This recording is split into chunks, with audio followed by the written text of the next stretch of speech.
Hello everyone, good morning. Welcome back to my channel. নতুন একটা ভিডিওর সাথে চলে আসলাম।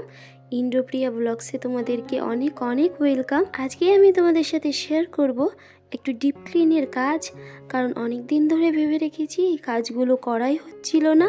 তবে আগের দিন কিন্তু আমি প্ল্যান করেই রেখেছিলাম, আজকে ফাইনালি সেই কাজগুলো করব। দেখো বন্ধুরা, নতুন বছর তো পড়েই গেছে, আর সবাই কিন্তু বাড়ির টুকিটাকি কাজ, ঘর ঝাড়া সব কিছুই কিন্তু শুরু করে দিয়েছে। নতুন বছরের শুরুতে ঘর হোক বা মনের ময়লা সব কিছু কিন্তু আমাদের ঝেড়ে ফেলে নতুন বছরটাকে সেলিব্রেট করা উচিত আর নতুনভাবে বাঁচা উচিত। এই দেখো বন্ধুরা, এখানটায় কিন্তু প্রচণ্ড নোংরা জমেছিল, আর ইঁদুর বাদুর প্রচণ্ড ঘোরাঘুরি করে এইখান দিয়ে, যেগুলো হয়তো সপ্তাহে একদিন পরিষ্কার করলে বেশি ভালো হয়। তবে কি বলো তো, যেহেতু প্রেগনেন্সিতে এই কাজগুলো করাটা, ঝুঁকে করাটা বেশি একটা আমার দ্বারা সম্ভব নয়, তবে যতটা পাচ্ছি ততটা করার চেষ্টা করছি। এই দেখো, ওপরে খুব নোংরা রয়েছে, যেগুলো হাত দিয়ে আমি যতটা পাচ্ছি পরিষ্কার করে রাখছি।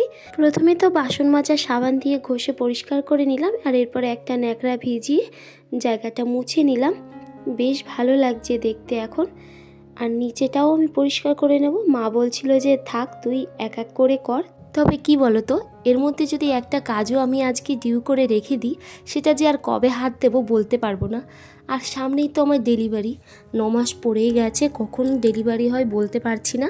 কদিন পরে ডাক্তারের কাছে যাব, তো তার জন্য আর কি ঘরটাকে পরিষ্কার করে রাখছি। আর হয়তো হাত দিতেও পারবো না তেমনভাবে। আর এই বাদেও আমার আরও কিছু কাজ আছে ঘরের, যেগুলোও করতে হবে আমাকে। তো দেখো, এখানটায় সব থাকগুলো আমি পরিষ্কার করে নিয়েছি। আর দেখো, নিচু হয়ে কাজ করতে আমার একটু অসুবিধা হচ্ছে। তবে আজকে যেহেতু নিজের মর্জিতেই কাজগুলো করছি না, আমার কিন্তু বেশি একটা কষ্টও হচ্ছে না, সবই করতে মন চাইছে।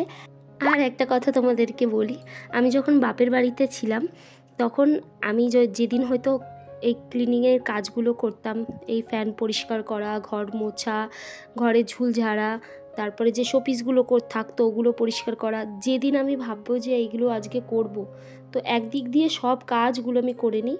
তারপর দেখবে যে আবার কতদিন পরে সেগুলোতে হাত দেবো জানি না, তবে যেদিন হাত দেবো আমি পরিষ্কারভাবে A to Z করার চেষ্টা করি। আর সেদিন তো আমার বাড়ির লোক পুরো আমার ওপর অবাক হয়ে যায়। ভাতও খাওয়ার হয়তো টাইম পাই না, আমি এত কাজ করেই যাই। আর আমার ভাই জানো তো আমাকে ইয়ার্কি করে বলতো যে কাজের মাসি রিনাদি, তুমি এই কাজগুলো কিন্তু ঠিকঠাক মতো করবে, নয়তো তোমার মায়না কিন্তু কেটে দেবো আমি, এটা পরিষ্কার করো, ওইটা পরিষ্কার করো। তো আমার তো প্রচণ্ড রাগ হতো। তো সেই কথাটা আর কি কাজ করতে করতে আজকে মনে পড়ে গেল।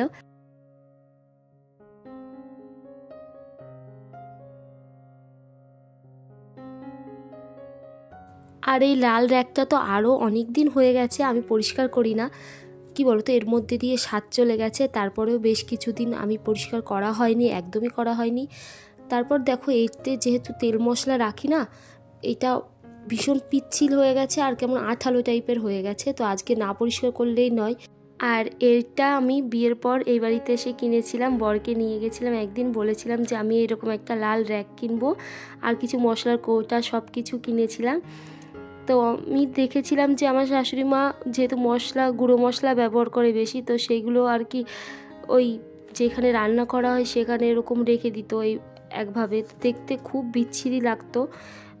তো আমি যেহেতু এসেছি আমার সংসারটাকে, আমিও কিছু একটু গোছানোর চেষ্টা করেছি, তো এটা কিনেছিলাম, বেশ এখন ভালোই লাগে এক কোণায় রেখে দিতে।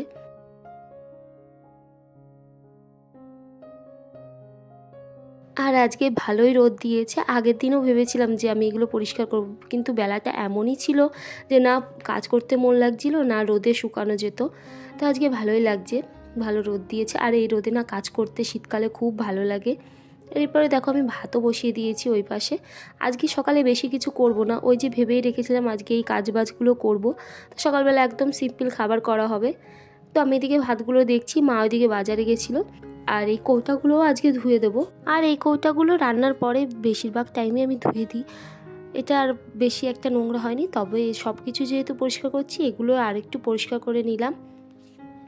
আর এইগুলো না, মশলাগুলো বের করে আমি আর ধুইনি, কারণ এইগুলো বের করতে গেলে আজকে অনেকটা দেরি হয়ে যাবে, এত কাজটা আমার পক্ষে সম্ভব না। তো ওপর দিয়ে একটু পরিষ্কার করে নিলাম। ভেতরটা ভালোই আছে, অতটা নোংরাও হয়নি। তো তো চলো বন্ধুরা, আমি এটা ধুতে ধুতে তোমাদের সাথে একটা কথা শেয়ার করি। তো অনেক দিদিভাইরা তো ইউটিউবে আছে যারা লাইফস্টাইল ব্লগ করে, আর তারা তাদের ঘরটাকে এত সুন্দর করে গুছিয়ে টিপটাপ করে রাখে, তাদের কাজের ভিডিওগুলো শেয়ার করে, সাথে তাদের কাজ যেগুলো যেরকম গোছানো, তারা অনেকটাই পরিশ্রম করে কাজগুলো করে। তবে আমি কি শেয়ার করব তোমাদের সাথে, আর আমার কোন জিনিসটা তোমাদের ভালো লাগবে আমি বলতে পারবো না। আমি সারাদিনে যা যা কাজ করি বা যেইভাবে করি সবটাই তোমাদের সাথে শেয়ার করার চেষ্টা করি। তোমাদের হয়তো আমার এই কাজগুলো ভালো লাগবে, আবার কারোর তেমন ভালো লাগবে না। তো জানি না আমি কতদূর কি এগোতে পারবো, তোমাদের প্লিজ একটু সাপোর্টের দরকার আছে আমার। আর দেখো, প্রেগনেন্সিতে এসে এত টিপটাপ করে ঘরটাকে গুছিয়ে রাখা, সেটা তোমাদের সাথে প্রেজেন্ট করা আমি অতটা পারবো না বন্ধুরা। তবে তোমরা প্লিজ আমাকে তাও একটু সাপোর্ট করো। এরপর দেখো, আমি এই যে চলে এসেছি ওই কৌটাগুলো রোদে দিয়ে, এখানে সিঁড়ির ওপর দিয়ে দিয়েছি। এরপরে খেতে বসে পড়েছি, খুব খিদে পেয়ে গেছে, আর বেশি বেলা করে খাওয়াটাও উচিত না। এরপরে দেখো, বাসন অনেকটাই জমেছে, যতই রাত্রেবেলা মেজে রাখি না কেন, তাও সকালের কাজবাজ করতে করতে ওই ধরো বাসন হয়েই যায়। তো এইগুলো তো মেজে রাখি, আর সারাদিনে কম বেশি টুকিটাকি বাসন তো হতেই থাকে।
আর এরপরে দেখো, বাসনটা মাজছিলাম, আর ইন্দ্র বলছে যে আমাকে একটু পেঁয়াজ দাও না।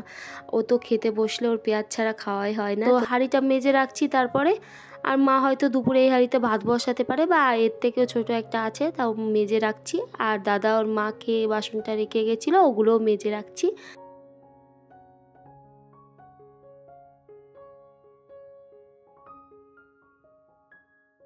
আর এরপরে দেখি এই র্যাকটা শুকিয়ে গেছে, আর কৌটাগুলোও শুকিয়ে গেছে। তো ভাবলাম ইন্দ্র ওইদিকে খাচ্ছে, ওর সাথে গল্প বলতে বলতে কৌটাগুলো গুছিয়ে রাখবো।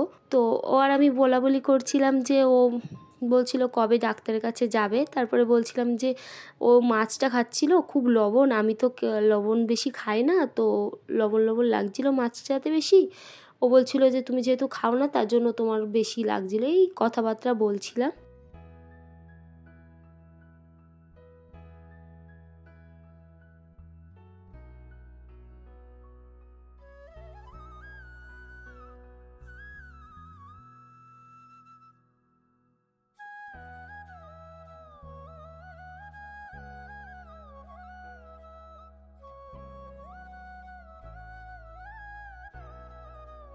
তো রান্নাঘরের সমস্ত কাজ আমার হয়ে গেছে, আর মা এসে দুপুরে রান্নাটা করছে ওইদিকে। আর আমি বললাম আমার গরম জলটাও বসিয়ে দাও স্নান করার জন্য, আমি এইদিকে আরেকটা কাজ বাকি আছে সেটা করতে থাকি ততক্ষণে। আর এই খাটটা সেই দুর্গাপুজোর সময় পরিষ্কার করা হয়েছিল, তারপরে আর পরিষ্কার করা হয়নি, আজকে আবারও করছি। তবে জানো তো, ইন্দ্র জানতে পারলে খুব বকা দেবে। আমি যে এই যে এত কাজ করছি আজকে, সামনেই ডেলিভারি, এত কাজ করাতে এই সময় উচিত না, তাও করছি। কি করব বলো, আমার ঘরের কাজ আমাকেই তো করতে হবে। আর ঘরটা না যত পরিষ্কার করে ক্লিন করে রাখা যায় ততই কিন্তু মনটা ভালো লাগে। ঘরটা অগোছালো রাখলে সেই মনের মধ্যে সেই শান্তিটাই লাগে না।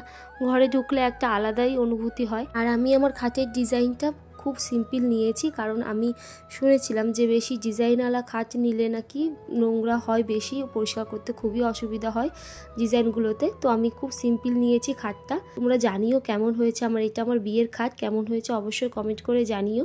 আর এরপরে ওপরে চলে এসেছি, ওপরে ঘরটা মুছবো। সকালে উঠে আগে ঘর ঝাঁট দিয়ে নিচের ঘরটুকু মুছে নিয়েছিলাম, আর এখন এসেছি উপরে ঘর মুছতে। দুটো একসাথে মুছি না, কারণ একটু কষ্ট হয়ে যায়, তো অর্ধেক অর্ধেক করে আজকে মুছে নেব।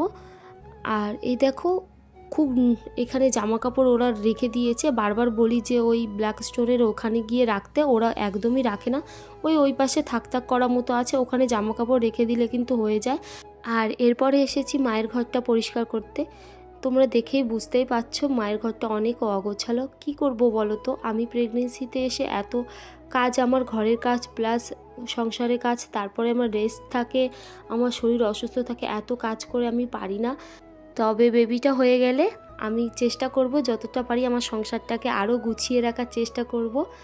তো এরপরে তো দিদিভাইও চলে আসবে কয়দিন পরে, যেহেতু আমার ভাসুরের বিয়ে সামনেই, বৈশাখ মাসের দিকে হয়তো দেবে। তো তারপর দিদিভাই চলে আসলে দুজন মিলে সংসারটাকে আরও বেশ সুন্দর করে গুছিয়ে রাখবো। ততদিনের জন্য একটু অগোছালোই থাক কয়টা মাস। আর এরপর দেখো আমি চটিটা খুলে নিয়েছি। বর বলেছে যে এই যেহেতু সিঁড়িটা আমাদের ছোট আর রেলিংও দেওয়া নেই, তো ও বলেছে চটি পায়ে দিয়ে একদমই সিঁড়িতে ওঠানামা করবে না। তাও আমি চটি পায়ে দিয়ে ওপরে এসেছিলাম, তো খুলে নিয়েছি। সাবধানে কাজ করাই ভালো, আর আমি খুব আস্তে আস্তেই কাজ করছি।